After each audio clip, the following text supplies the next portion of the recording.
নমস্কার প্রিয় দর্শক, আমি সোমা বেঙ্গলবিট থেকে বাংলার হৃদয় স্পন্দন।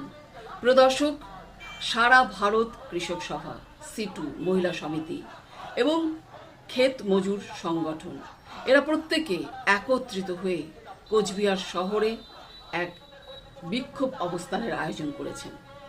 এর সাথে তারা এক বিশাল র্যালিও তারা সংগঠন করেছেন এবং ডিএম এর কাছে ডেপুটেশন জমা দিলেন।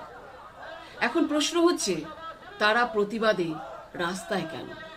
কি সমস্যা রয়েছে তাদের, কি দাবি দাওয়া রয়েছে? আজকের ভিডিওতে আমরা সেটাই আলোচনা করব। প্রিয় দর্শক, ভিডিও অবশ্যই লাইক শেয়ার করবেন। যারা এখনো পর্যন্ত আমাদের চ্যানেলটি সাবস্ক্রাইব করেননি, চ্যানেলটি সাবস্ক্রাইব করে আমাদের সঙ্গে জুড়ে যাবেন